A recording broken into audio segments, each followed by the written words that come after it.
Quelle est la loi civile qui est applicable à mon mariage? Lorsqu'on est marié à l'étranger ou avec une étrangère, est-ce qu'on va appliquer le droit national français ou alors est-ce qu'on va appliquer un droit étranger? Il y a 4 facteurs qui peuvent déterminer si on va sélectionner la loi étrangère ou alors la loi française. Le premier facteur, c'est si on est en couple avec un étranger. Le deuxième facteur, c'est si on réside à l'étranger ou si on va résider, on a pour projet de résider à l'étranger. Le troisième facteur, c'est si on est marié à l'étranger. Et puis le quatrième facteur, ça va être si jamais on a du patrimoine à l'étranger alors qu'on est marié. Quand on parle de mariage, on entend souvent dire la communauté réduite aux acquêts, la participation aux acquêts, séparation de biens. Mais est-ce que vous savez que selon la culture des pays, le régime par défaut varie? On va commencer par la communauté universelle. Tous les biens qui entrent dans la communauté universelle sont des biens qui ont été acquis avant et aussi pendant le mariage. C'est une option que choisissent beaucoup les pays comme la France, le Luxembourg ou la Belgique. Ensuite, on a le régime de la communauté aux acquêts. Pour la communauté d'acquêts, seuls les biens qui sont acquis après le mariage sont communs.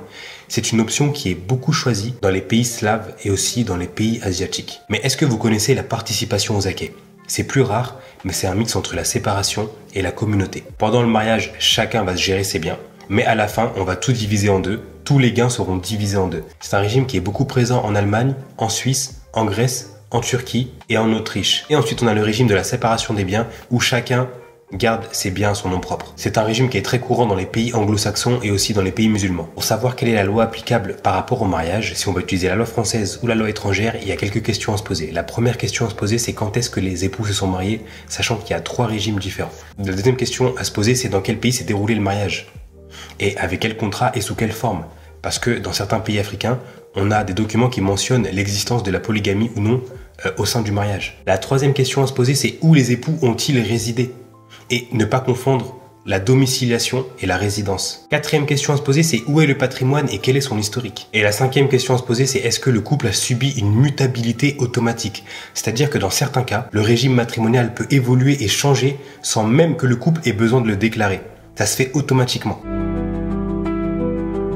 La Convention de 1978 peut imposer par défaut un nouveau régime matrimonial si par exemple le couple a changé de pays de résidence. En gros, leur situation juridique peut évoluer en fonction de la loi applicable. Pour conclure, lorsqu'un couple se marie, il est important qu'il sache exactement quelle est la loi qui est applicable, surtout lorsqu'on a un élément d'extranéité qui est déjà présent ou alors qui va intervenir suite par exemple à une mutation ou même à un changement de domiciliation. Et même si parfois le régime par défaut, la loi applicable semble être la bonne, un contrat de mariage peut être une excellente idée, surtout pour éviter les conflits futurs, parce qu'on l'aura formellement choisi par rapport à sa situation. Je vous présente un tableau qui vous montre quelques informations selon la date du mariage des époux et aussi selon s'ils ont choisi la loi applicable ou non. Vous pouvez mettre pause sur la vidéo, analyser le tableau et récupérer quelques informations. Si vous êtes concerné, n'hésitez pas. Si jamais vous avez des questions ou si jamais vous souhaitez avoir des informations dans le cadre de votre mariage ou même de la gestion de votre patrimoine, je vous invite à prendre rendez-vous gratuitement. Mon lien Calendly est dans la description.